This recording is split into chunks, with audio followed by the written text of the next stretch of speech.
अस्सलामुअलैकुम फ्रेंड्स, मैं हूं भाई दबास ते तुहाडे लिए लैके आया अज दी नई वीडियो। उम्मीद है दोस्तों तुसीं सारे ठीक होवोगे। तो दोस्तों अज की जी वीडियो है वो मटरां की फसल के बारे च जे, क्योंकि असीं पिछली वीडियो भी काफ़ी ज़्यादा 2-3 ही वीडियो चाढ़ी जिहदे विच सारा जो तरीका दस्सिया है मटरां दा। ते ऐ हुण जो है ना मटर साडे इस लैवल ते आ गए ने कि हुण जो है ना फल भी पै गया है, जो है ना मटर भी इनू पै गए ने। हुण विच जो है ना दाने भी कुछ जो है ना बनन लग पे ने। हुण तुहानूं दस्सने आ कि दाने किन्ने हजे तक बने ने ते किन्ने क दिन लग जाणगे। ते दोस्तों ए वेखो तुहाडे सामने मटर नज़र आंदा होएगा कि ए ना मटर फली जे ना इहदे दाने बन गए ने। ए तुहानूं हुण खोल के चैक करा दिन्ने आं।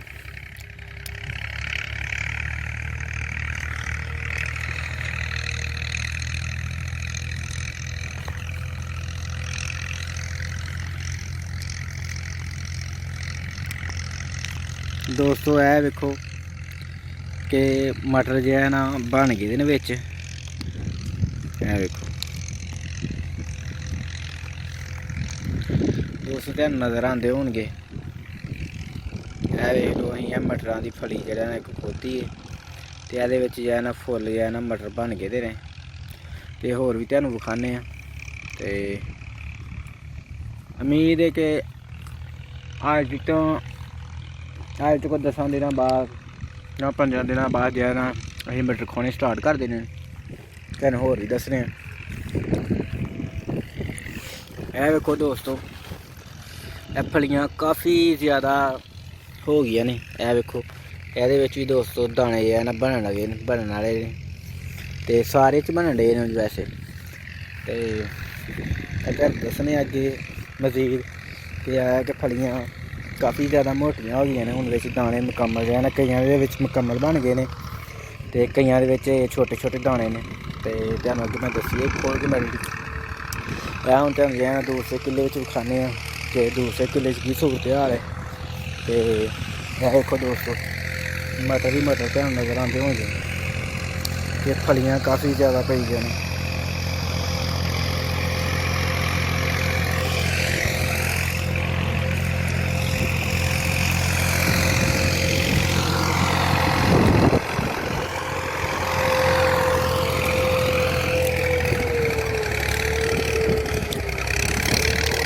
दोस्तों जो है ना असीं मटरां दा हुण तुहानूं दस्सांगे कि आया कि सानूं इह किले दे किन्नी किस हिसाब नाल किला वाइज सानूं किन्नी बचत आंदी है। ते दस्सना चाहिए कि किन्ने भी आया कि जो ना जि'यां कनक दे विच घाटा पै रिहा ते होया ना मटरां की तरफ आन। ए देखो तुहाडे सामने देखो मटरां दियां फलियां फुल जो है ना मोटियां हो गई ने, विच दाने भी बन गए ने। तुहानूं फिर तुहानूं एक खोल के दस देने फली।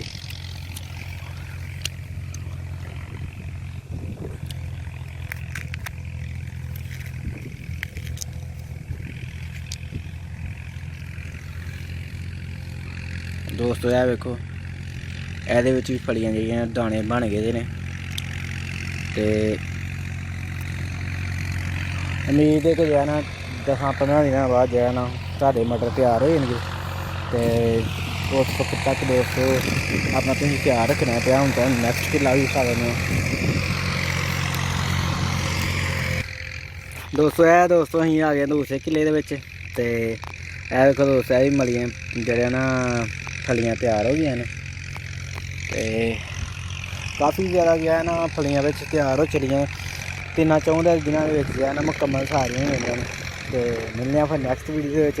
ते दोस्तों अपना ख्याल रखेओ ते एहतियात करो। ऐ जेही करोना दी बमारी का सिस्टम आया ते एह्दे कोला भी बचना चाहिए।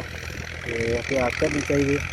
लॉकडाउन फिर जाने बाद मुल्कां च काफ़ी ज़्यादा मुल्कां जो है ना हो गया है। एहतियात करनी चाहिए। तो मिलते हैं नैक्सट वीडियो के विच। ते दोस्तों अपना ख्याल रखियो। थैंक्स फॉर वाचिंग दोस्तों।